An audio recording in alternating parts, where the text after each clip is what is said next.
मैं खट्टा हूँ पर जागरूक करता हूँ, हर बूंद में ताजगी भर देता हूँ, शरीर को अंदर से साफ करता हूँ।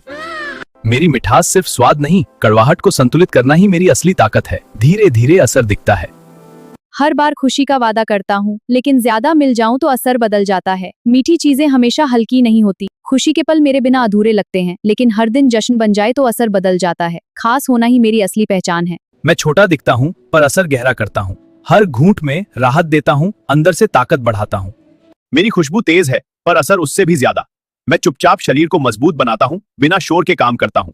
मैं स्वाद का राजा हूँ, हर बाइट में खुशी भर देता हूँ, पर ज्यादा करीब आओगे तो सेहत से समझौता करना पड़ेगा। मजा और संतुलन दोनों साथ रखना जरूरी है। मैं छोटा हूँ पर लत बड़ी लगाता हूँ, एक बार शुरू करो तो रुकना मुश्किल हो जाता है। हर कुरकुरे में छुपा है एक और चाह। मैं हर पार्टी की जान हूँ, हर किसी का फेवरेट, पर मेरी चीजी परत के नीचे कैलोरी का बोझ छुपा है। स्वाद के साथ सोच भी जरूरी है।